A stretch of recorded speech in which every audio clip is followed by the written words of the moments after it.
Good afternoon दोस्तों, मैं अभिनव श्रीवास्तव आप सबका एक बार फिर हार्दिक स्वागत करता हूं द गैलेक्सी इंस्टीट्यूट के यूट्यूब मंच पर।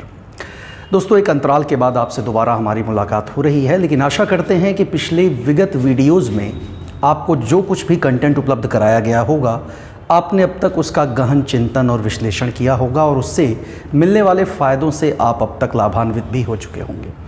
लेकिन चूँकि शिक्षा एक अनवरत जारी रहने वाली प्रक्रिया है, तो ऐसे में इस क्रम की निरंतरता को बनाए रखते हुए मैं आज फिर आप सबके सामने इस मंच पर मौजूद हूँ और अपनी उसी बातचीत को आगे बढ़ाने की कोशिश करता हूँ जिससे हम और आप आपस में जुड़े हुए हैं और जो हमारा और आपका अभी का फ़िलहाल सबसे ज़रूरी मंतव्य है, सबसे ज़रूरी विषय है।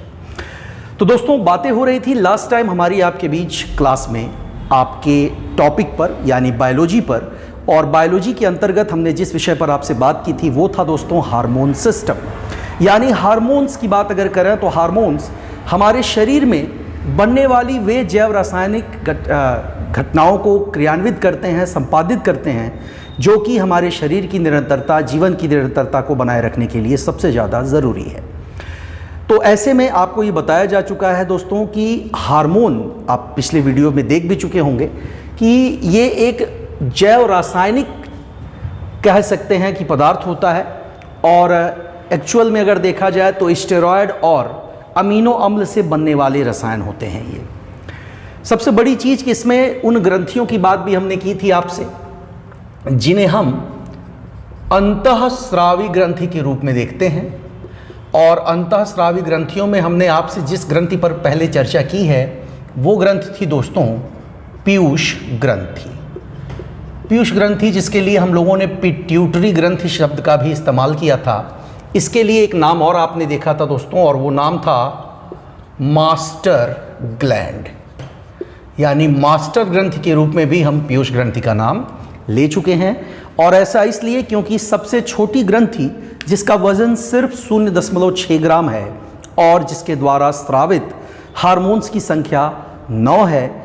इसके ज़्यादातर हार्मोन स्वतंत्र रूप से काम नहीं करते, बल्कि ये दूसरे हार्मोन्स के साथ मिलकर उनकी कार्यप्रणाली को संचालित करते हैं, उसको क्रियान्वित करने में मदद करते हैं। तो दोस्तों, अब हम अपनी बातचीत को आगे बढ़ाते हैं और अपने अगले चरण में हम अन्य ग्रंथियों की बात करेंगे, जिसमें सबसे इम्पॉर्टेंट नाम आता है इस ग्रंथि का, जिसका नाम है थायराइड ग्रंथि।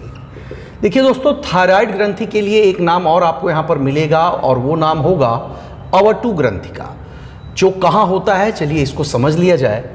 तो दोस्तों, ये ग्रंथि दरअसल आपके गले में मौजूद होती है, स्वर यंत्र के ठीक नीचे ट्रैकिया के दोनों तरफ मौजूद होती है ये ग्रंथि, जिसे हमने नाम दिया है थायराइड।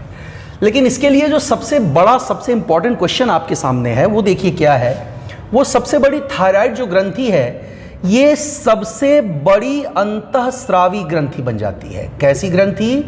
सबसे बड़ी अंतःस्रावी ग्रंथि बन जाती है दोस्तों।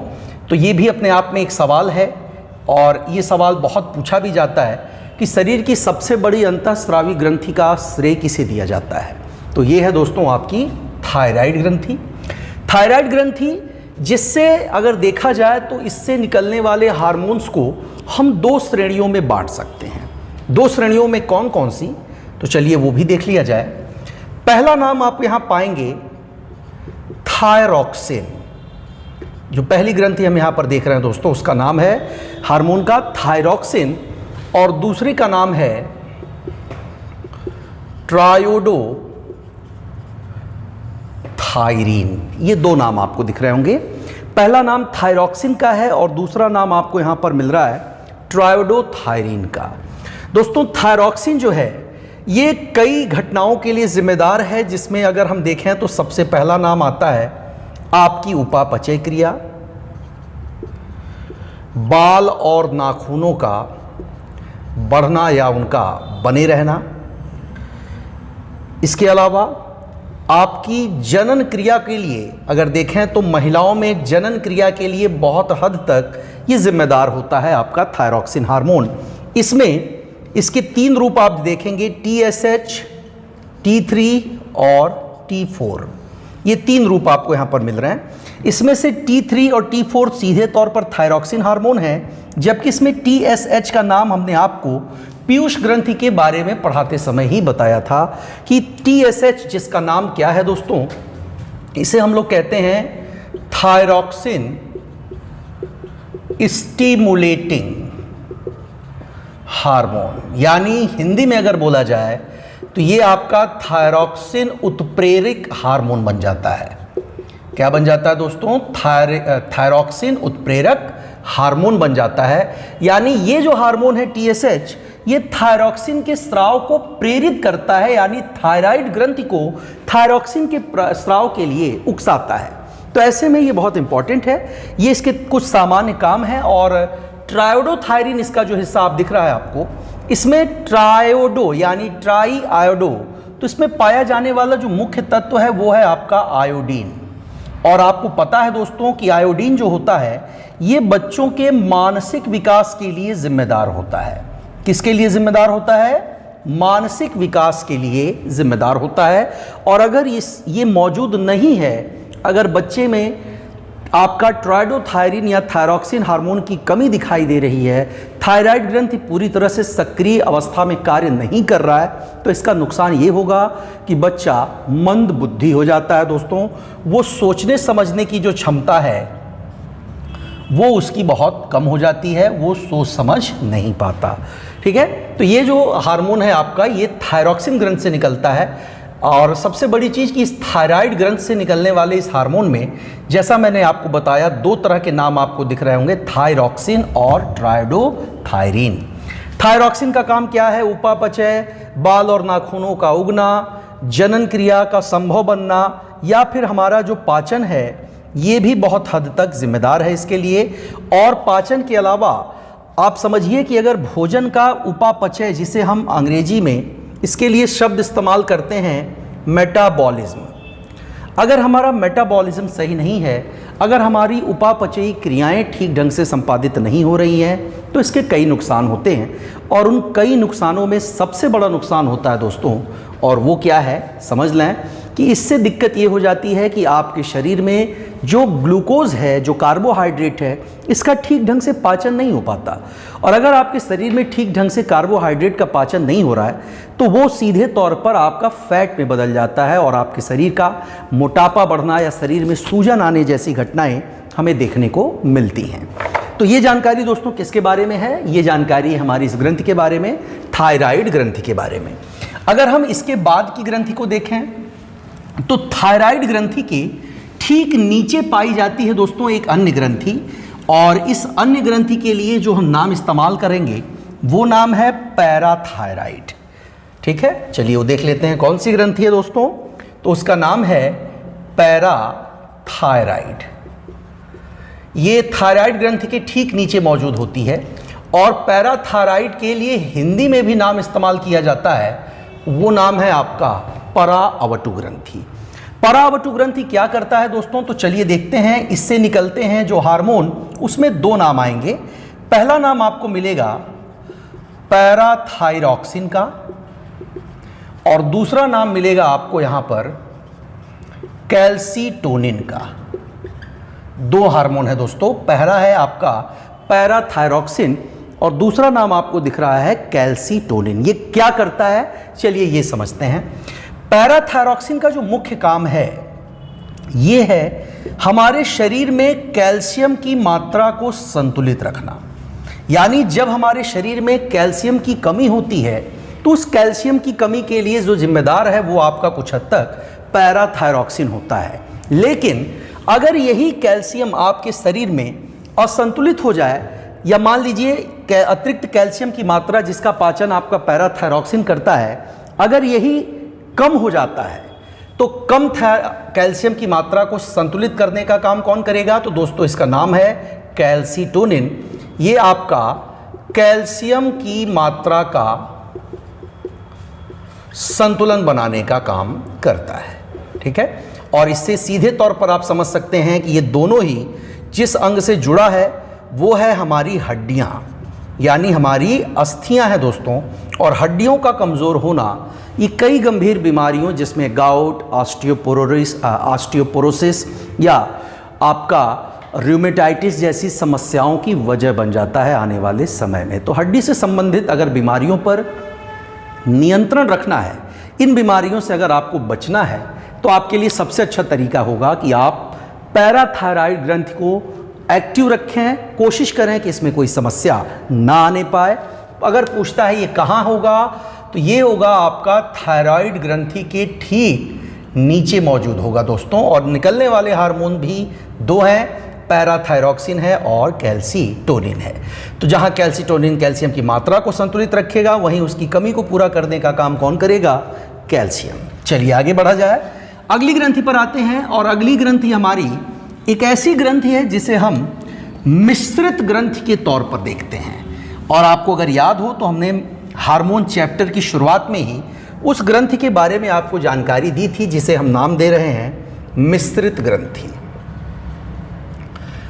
देखिए दोस्तों, मिक्स ग्लैंड या मिश्रित ग्रंथि के रूप में हम जिस ग्रंथि का नाम लेते हैं उसे हम कहते हैं अग्नाशय।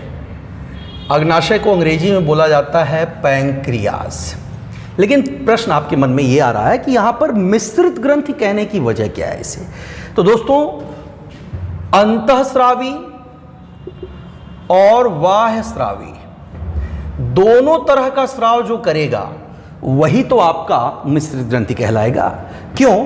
क्योंकि कुछ ग्रंथियां जो आपकी नलिका विहीन स्राव करती हैं और कुछ ग्रंथियां नलिका युक्त होती हैं जो अंग विशेष तक अपना स्राव पहुंचा रही हैं। तो ये दोनों ही गुण आपके पैंक्रियाज यानी अग्नाशय में पाए जाते हैं। क्योंकि दोस्तों, अग्नाशय की अंदरूनी दीवारों पर इस तरह की उभरी हुई संरचनाएं दिखाई देती हैं। इस उभरी हुई संरचनाओं या कोशिकाओं को हम लोग कुछ नाम देते हैं, और वो नाम क्या है? वो नाम है लैंगरहैंस की द्वीपिका।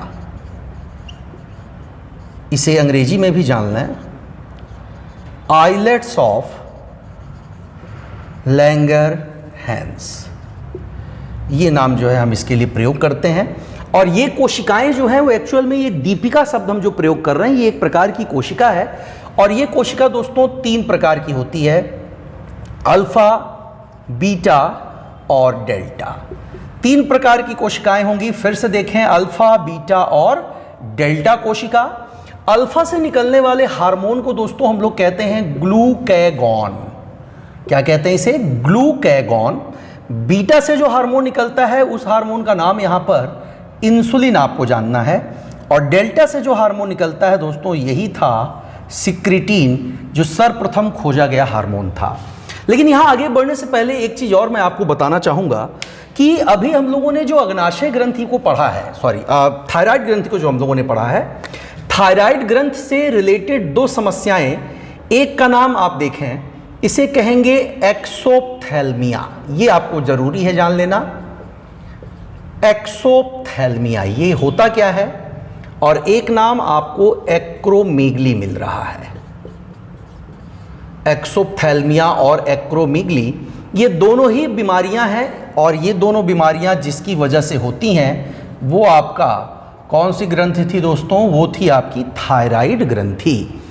एक्सोप्थैल्मिया में आंखें जो होती हैं, आंखों की जो पुतलियां होती हैं, ये नेत्र कोटर से बाहर की ओर उभरी रहती हैं। ऐसा लगता है कि आंखें बाहर आ जाएंगी। और ऐसा अमूमन आपने आसपास मौजूद लोगों में कहीं न कहीं किसी न किसी में ज़रूर ये समस्या देखी होगी। तो ये जो बीमारी आप देख रहे हैं, जिसमें आंखों की पुतली आंखों की नेत्र कोटर से बाहर की ओर उभरी रहती हैं, उबलती हुई सी दिखाई देती हैं, ऐसा लगता है कि बाहर आ जाएंगी, तो ये बीमारी आपकी एक्सोप्थैल्मिया है। और उसके अलावा दूसरी जो समस्या आप देख रहे हैं एक्रोमेगली है दोस्तों।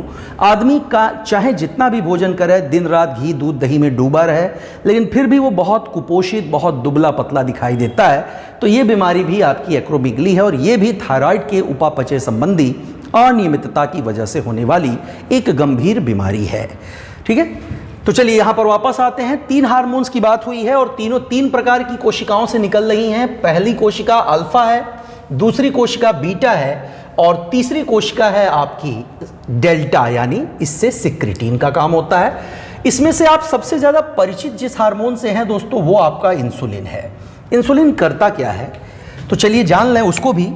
इंसुलिन जो हार्मोन है दोस्तों, इसका मुख्य कार्य है आपके शरीर में पाचन करना। किस चीज का? ग्लूकोज का। यानी ग्लूकोज का पाचन करने का काम कौन करता है? तो ये जवाब आप देंगे इंसुलिन। तो पाचन किस रूप में करता है दोस्तों? ये ग्लूकोज को बदल देता है ग्लाइकोजन में। किस में बदल देगा? ग्लाइकोजन में बदल देगा। और फिर इसको कहां पर संचित कर देगा? तो ये उसे लीवर में संचित करता है या लीवर में इसे स्टोर कर देता है। ये बात आपको ध्यान रखना है। ये काम कर रहा है कौन? ये काम करता है दोस्तों बीटा हार्मोन। ठीक है।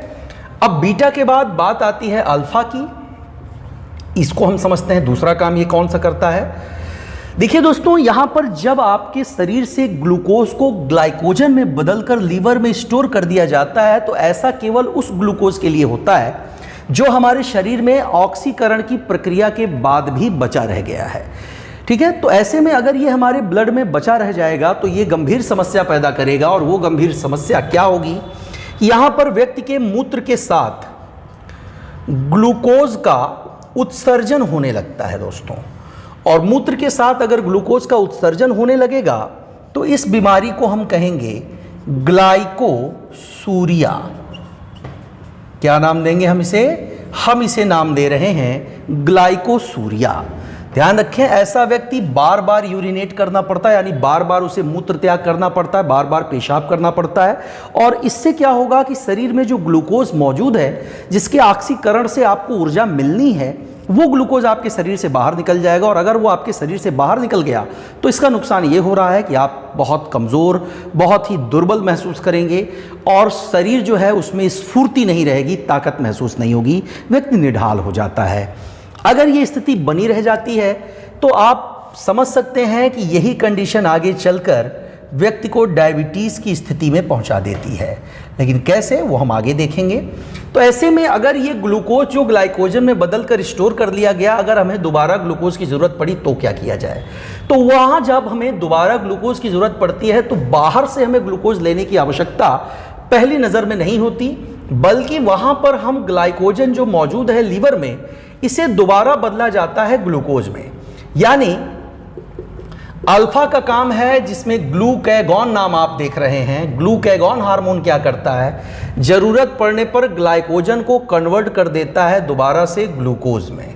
और फिर इस ग्लूकोज के ऑक्सीकरण से हमें ऊर्जा प्राप्त हो जाती है और इस ऊर्जा का इस्तेमाल हम अपनी जैविक शारीरिक क्रियाओं को करने में कर सकते हैं। जबकि ये नाम जो आप देख रहे हैं सिक्रीटिन, सिक्रीटिन शब्द सिक्रेशन से बना है और सिक्रेशन का मतलब ही होता है स्राव। तो आप ये समझें कि ये तय करता है कि इंसुलिन या ग्लूकैगॉन का स्राव कितना और कब होना चाहिए। यानी यही इसका निर्धारण डेल्टा कोशिकाओं से निकलने वाला सिक्रीटिन हार्मोन करता है।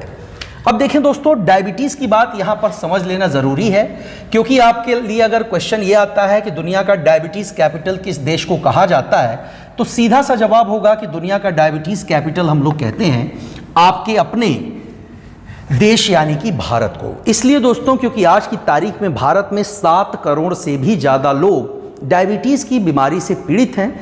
और अगर हम भारत की जीवन शैली की बात करें तो मैं आपसे बता भी चुका हूं पिछले वीडियो में कि भारत की जो जीवन शैली है, भारतीय लोगों की जो जीवन शैली है, उसमें मीठे का बहुत ही अहम रोल होता है, बहुत महत्वपूर्ण भूमिका होती है। कोई भी त्यौहार, कोई भी सामूहिक उत्सव बिना हम मिठाई के, बिना मिष्ठान्नों के आयोजित नहीं करते, बिना उसके हम मनाते नहीं हैं। तो ऐसे में मीठा हमारी ज़िंदगी का एक अहम हिस्सा है। आपके यहाँ मसलन अगर आप किसी के यहाँ मेहमान भी होते हैं तो भी आप देखते हैं कि लोग मिठाई ले जाने की परंपरा हमारे यहाँ बनाई गई है। शादी ब्याह से लेकर के हर कार्यक्रम तक, हर शुभ अवसर तक आपको ये देखने को मिलता है। तो मीठा बहुत ज़्यादा इस्तेमाल करते हैं हम लोग। भारतीय चाय से लेकर के और मिष्ठान्न तक हर तरह से वो कई रूपों में मिठाई का सेवन करते हैं। और ये मिठाई हमारे लिए हानिकारक होती है, हमारे लिए नुकसानदायक हो सकती है। देखिए कैसे, क्योंकि दोस्तों अगर ये मिठाई में मौजूद जो ग्लूकोज है, अगर इसका पाचन नहीं हुआ तो पहली नज़र में ये क्या हो जाएगा? पहली नज़र में ये आपको शिकार बनाता है ग्लाइकोसूरिया का। और अगर इसका पाचन नहीं होने का कारण पूछा तो आप कह सकते हैं इंसुलिन की कमी। अगर इंसुलिन की कमी हुई तो ग्लाइकोसूरिया होगा दोस्तों, और इसे आप चाहें तो डायबिटीज़ टाइप 1 भी कह सकते हैं। ठीक है, इसे डायबिटीज़ मेलिटस भी कहा जाता है। डायबिटीज़ दो तरह का होता है, एक होता है दोस्तों डायबिटीज़ मेलिटस और एक होता है डायबिटीज़ इंसिपिडस। दो तरह का मधुमेह होता है, दो तरह की ये बीमारियां हैं। एक सुधार हो सकता है जिसमें इंसुलिन की मात्रा कम होती है, और ऐसी स्थिति में हम इंसुलिन को या फिर मिठाई के मीठे के इस्तेमाल को थोड़ा बहुत सीमित करके इससे बच सकते हैं। लेकिन एक कंडीशन और है, जब हमारे अग्नाशय की बीटा कोशिकाएं इंसुलिन का स्राव बंद कर देती हैं, और अगर इंसुलिन का स्राव ही बंद हो गया, इंसुलिन बन ही नहीं रहा है हमारी बॉडी में, तो फिर ग्लूकोज का पाचन होने का तो प्रश्न ही नहीं उठता। और अगर वो ग्लूकोज हमारे शरीर में बना रहा तो पहले तो वो मोटापे का कारण बनेगा, और बाद में हम मधुमेह के रोगी बन जाएंगे, जो कई और गंभीर बीमारियों के लिए दरवाजे खोल देता है हमारे शरीर के। तो दोस्तों ये जान लें, ये बहुत इंपॉर्टेंट क्रिया है। यहाँ पर एक शब्द और आपको परिचित होना चाहिए, और वो है दोस्तों डायपेडेसिस। ये नाम आपको ध्यान में रखना है। क्या लिखा है ये लिखा है डायपेडेसिस।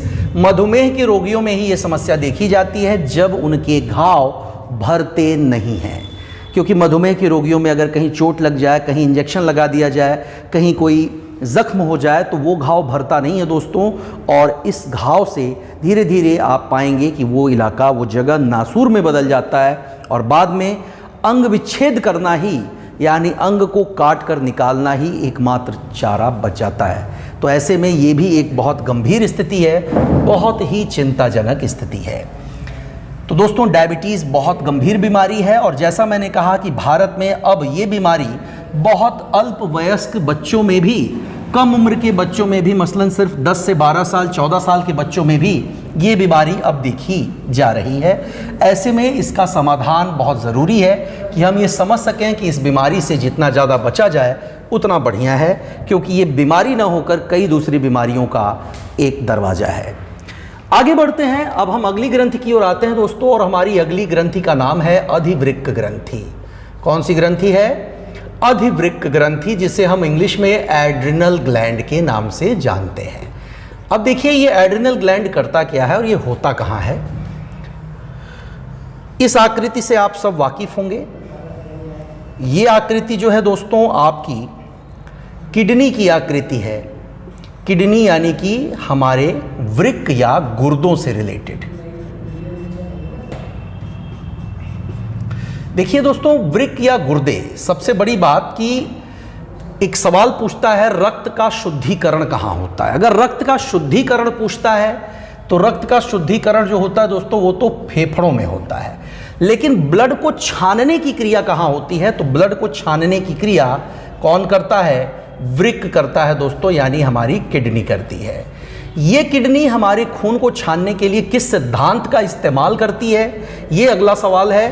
तो इसके लिए हम सिद्धांत जो प्रयोग में लाते हैं दोस्तों वो है अपोहन का सिद्धांत, और अपोहन के लिए अंग्रेजी में एक शब्द है डायलिसिस। तो डायलिसिस क्रिया का इस्तेमाल हम करते हैं खून को छानने में, ताकि खून को छानकर उसमें मौजूद यूरिया या यूरिक एसिड जैसे दूसरे अपशिष्ट पदार्थों को अलग किया जा सके, और मूत्र के साथ हम उसे अपने शरीर से बाहर निकाल सकें, ताकि ये हमारे शरीर के अंदरूनी अंगों को नुकसान न पहुंचाए और न शरीर की जैविक क्रियाविधि में कोई बाधा खड़ी कर सके। ठीक है, तो यहाँ वृक्क जो है वो अपोहन के सिद्धांत पर काम करता है। दूसरी चीज वृक्क की पूछता है आपको, कार्यात्मक इकाई किसे कहते हैं, फंक्शनल यूनिट किसे कहते हैं। अगर ये कार्यात्मक यूनिट की बात करता है, फंक्शनल इकाई की बात करता है, तो इसकी जो कार्यात्मक इकाई है वो कार्यात्मक इकाई दोस्तों उसे हम कहते हैं नेफ्रॉन।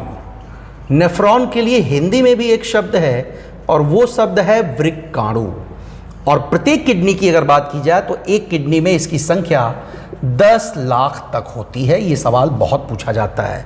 इसकी क्रियात्मक इकाई का नाम यानी नेफ्रॉन, हिंदी में भी वृक्काणु, इस शब्द के बारे में भी कई बार पूछा जा चुका। और ये किडनी किस सिद्धांत पर काम करती है, तो इसके लिए भी आपके पास जवाब है अपोहन या डायलिसिस।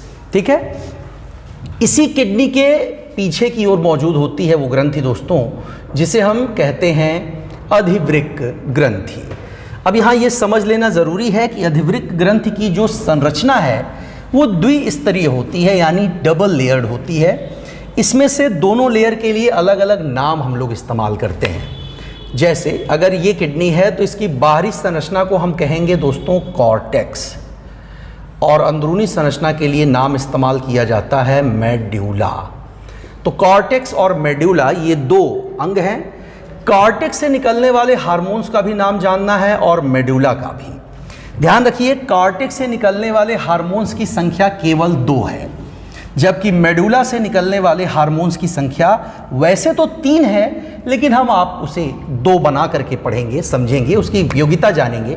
कॉर्टेक्स से निकलने वाला पहला हार्मोन, इसे कहते हैं दोस्तों मिनरलोकॉर्टिकॉइड। ये नाम आप ध्यान रखिएगा, मिनरलोकॉर्टिकॉइड।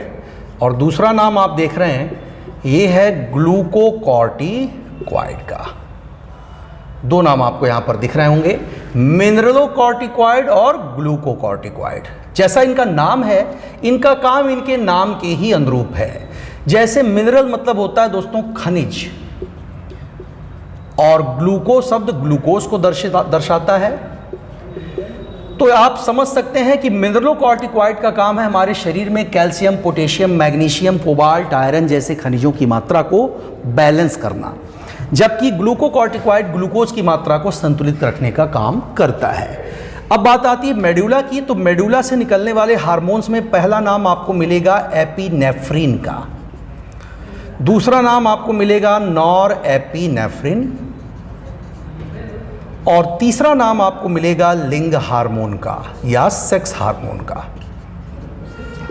इन दोनों के लिए संयुक्त रूप से एक नाम इस्तेमाल किया जाएगा और वो नाम है एड्रिनलिन। यही मेरा आपसे बढ़िया सवाल था।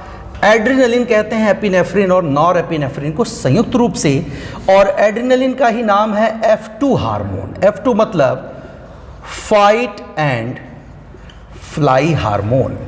इसे आप लड़ो और उड़ो हार्मोन के नाम से भी बुला सकते हैं, क्योंकि ये हार्मोन ही है जो भय के समय, डर के समय हमारी सुरक्षा करता है। जैसे आप सुबह सुबह उठते हैं और बाजार सब्जी लेने के लिए जाते हैं, दुर्भाग्यवश आपने उस दिन एक लाल रंग की शर्ट पहन रखी है, पैंट भी या लोअर भी आपका संभवतः लाल रंग का है, और आप पर नज़र पड़ जाती है एक पागल गुस्साए हुए सांड की। तो ऐसे में आप समझ सकते हैं कि रोज की तुलना में आप उस दिन जितनी तेज दौड़ेंगे, शायद ही कभी आप उस दिन दौड़े हों। क्यों? क्योंकि भय की स्थिति में यही वो हार्मोन है जो शक्ति उत्पादन या ऊर्जा उत्पादन की दर को बढ़ा देता है, श्वसन दर को बढ़ा देता है, और हमारे स्पंदन की, हृदय स्पंदन की जो घटना है दोस्तों, ये भी काफ़ी तेज हो जाती है, जिसकी वजह से हमारी कार्य क्षमता अप्रत्याशित ढंग से बढ़ जाती है। और अप्रत्याशित ढंग से बढ़ी हुई ये कार्य क्षमता हमें खतरे से बचाने का काम करती है। इसलिए लड़ो और उड़ो हार्मोन के नाम से हम जिस हार्मोन को बुलाएंगे, ये है एड्रिनलिन। जबकि लिंग हार्मोन की अगर बात करें तो ये लैंगिक लक्षणों के अलावा सामान्य जनन क्रिया को संभव बनाने का काम करता है। अब यहाँ पर एक प्रश्न और है जो मैं आपसे ज़रूर बात करना चाहूँगा। हमारे पास 2 शब्द हैं और आशा करता हूँ कि ये दोनों शब्द संभव है कि आपने सुने हों। पहला नाम चलिए देखते हैं। पहला नाम है एड्रिनल विरिलिज्म। ये पहली बीमारी है हमारी, एड्रिनल विरिलिज्म। और दूसरा नाम आप देखिए, दूसरा नाम है दोस्तों गाइनेकोमेस्टिया। नाम हो सकता है थोड़े कठिन लग रहे हों, लेकिन ये दोनों नाम बहुत पूछे जाते हैं। खासकर इनको अगर आप इनके लक्षणों के आधार पर समझें तो आपको ज़्यादा आसानी से याद हो जाएगा। जैसे पुरुषों में महिलाओं वाले लक्षणों का होना, या महिलाओं में पुरुषों जैसे लक्षण, जैसे दाढ़ी मूंछ का निकल आना या आवाज़ का बहुत भारी हो जाना। तो ये जो बीमारी दोस्तों हम महिलाओं और पुरुषों में पाते हैं, इसके लिए जो जिम्मेदार कारक है वो आपका यही ग्रंथि से निकलने वाले हार्मोन्स हैं। अगर पुरुषों में महिला वाले लक्षण आते हैं दोस्तों, पुरुष में महिला वाले लक्षण आ जाएं, तो आप कहेंगे इस बीमारी को गाइनेकोमेस्टिया। लेकिन इसका ठीक उल्टा, अगर महिलाओं में पुरुषों वाले लक्षण आ जाते हैं जिनमें लैंगिक लक्षण सबसे महत्वपूर्ण हैं, तो इसको हम कहेंगे एड्रिनल विरिलिज्म। यानी महिलाओं के पुरुषों में बदल जाने की घटना या पुरुषों के महिलाओं में बदल जाने की इस घटना के लिए हम गायनेकोमेस्टिया और एड्रिनल विरिलिज्म शब्द का इस्तेमाल कर रहे हैं। अब हमारे पास एक लास्ट ग्रंथि बचती है, चलिए अब चलते चलते हम उसे भी समझ लें। और इसके साथ ही आपका ये चैप्टर 2 वीडियोस में आपको मिला है और पूरी तरह से इस चैप्टर को आपको डिफाइन कर दिया गया है। रही बात इस चैप्टर को समझने की, तो आप इसे देखें, इससे रिलेटेड और स्टडी करें, और आपके पास अगर कोई प्रश्न हो तो उस प्रश्न को ज़रूर आप हम तक पहुंचाएं ताकि हम उसका यथासंभव समाधान कर सकें। देखिए दोस्तों, अंतिम रूप से जो ग्रंथि है उसे हम एक साथ पुरुष और महिला दोनों में समझते हैं। पुरुषों में इस ग्रंथि के लिए हम महिलाओं में या पुरुषों में जनन ग्रंथि शब्द का प्रयोग करेंगे, और जनन ग्रंथियों को ही हम कहते हैं दोस्तों गोनैड्स। क्या बोलेंगे इसे हम कहेंगे गोनैड्स। जनन ग्रंथि पुरुषों में अगर देखा जाए तो पुरुषों में जो जनन ग्रंथि है दोस्तों वो है वृषण, यानी कि हमारा टेस्टिस, और महिलाओं में वही ग्रंथि है आपका अंडाशय, यानी कि ओवरी। ये दोनों ग्रंथियां जो है पुरुषों और महिलाओं में जनन ग्रंथि के तौर पर देखी जाती हैं। पुरुष के वृषण में ही शुक्राणुओं का निर्माण होता है और महिलाओं के अंडाशय में ही अंडाणु बनते हैं। अब यहाँ पर यह समझ लेना ज़रूरी है कि इसमें हार्मोन्स कहाँ हैं। तो देखिए दोस्तों, वृषण से निकलने वाले हार्मोन्स में 2 नाम आपको मिलेंगे। पहला नाम आपको मिलेगा टेस्टोस्टेरॉन और दूसरा नाम आपको मिलेगा एंड्रोजन का। ठीक इसी तरह महिलाओं से रिलेटेड भी ऐसा ही सवाल आपके सामने। अंडाशय से निकलने वाला पहला हार्मोन जो टेस्टोस्टेरॉन के समान है वो है आपका प्रोजेस्टेरॉन, और एंड्रोजन के समान दूसरा हार्मोन है वो है आपका एस्ट्रोजन। ये नाम आप देखें, टेस्टोस्टेरॉन और प्रोजेस्टेरॉन का काम एक जैसा और एंड्रोजन तथा एस्ट्रोजन का काम एक जैसा, इसलिए हम इसके 2 समूह बना लेते हैं। टेस्टोस्टेरॉन और प्रोजेस्टेरॉन जहां सामान्य जनन क्रिया को संभव बनाने के लिए खासकर शुक्राणुओं के निर्माण को टेस्टोस्टेरॉन पूरा करेगा और प्रोजेस्टेरॉन अंडाणुओं के निर्माण को प्रेरित करता है, ताकि शुक्राणु और अंडाणुओं के निषेचन से जो भ्रूण निर्मित हो यही भ्रूण विकसित होकर के रूप ले लेगा दोस्तों शिशु का, यानी कि माँ के गर्भ में पल रहे बच्चे का। और ये प्रक्रिया 9 महीनों में पूरी होती है। कई बार 8 या उससे कम समय में भी ये प्रक्रिया पूरी होने से पहले शिशु जन्म ले लेता है, और ऐसी स्थिति में उन बच्चों को अल्प विकसित शिशु के रूप में वेंटिलेटर पर रखने की स्थिति बनती है। जबकि यहाँ पर एंड्रोजन और एस्ट्रोजन जो नाम देख रहे हैं ये दोनों ही पुरुष और महिलाओं में लैंगिक लक्षणों के लिए जिम्मेदार हैं। यानी अगर पुरुषों की बात की जाए तो दाढ़ी मूंछ का निकलना, सीने का या कंधों का चौड़ा हो जाना, ये सारी चीज़ें, आवाज़ का भारी होना, और अगर एस्ट्रोजन का महिलाओं में प्रभाव देखा जाए तो कूल्हों का चौड़ा होना, आवाज़ का पतला होना या बालों का बड़ा होना, लंबा होना तथा स्तनों का विकास, ये सारे लक्षण जो है वो एस्ट्रोजन की वजह से आते हैं। तो ऐसे में ये हार्मोन जिसमें टेस्टोस्टेरॉन और प्रोजेस्टेरॉन तथा एंड्रोजन और एस्ट्रोजन हैं, इन्हें संयुक्त रूप से हम कहेंगे दोस्तों जनन हार्मोन। और ये जिस ग्रंथि से निकल रहे हैं उस ग्रंथि के लिए हमने नाम दिया जनन ग्रंथि, जिसे इंग्लिश में गोनैड्स कहा जाता है। अगर पुरुषों में जनन ग्रंथि पूछता है तो आप वृषण कहेंगे और महिलाओं में आप इसी के लिए नाम लेंगे अंडाशय का। तो दोस्तों ये था आपका चैप्टर हार्मोन सिस्टम, और हार्मोन सिस्टम के इस चैप्टर के साथ आपका ये पूरा का पूरा बायोलॉजी का ये पोर्शन समाप्त होता है। अपने अगले वीडियो में मैं आपसे मुलाकात करूंगा किसी नए कंटेंट और बहुत ही रोमांचक, बहुत ही आपका इंटरेस्टिंग चैप्टर के साथ। लेकिन तब तक के लिए आपके सभी सुझावों का स्वागत है, और आप सब अपने सुझावों के साथ साथ अपनी शिकायतें भी हम तक पहुंचाएं ताकि उनका समाधान किया जा सके और इस तरह से हम अपनी उपयोगिता आपके लिए ज़्यादा सार्थक बना पाएं। तब तक के लिए दोस्तों, थैंक यू वेरी मच।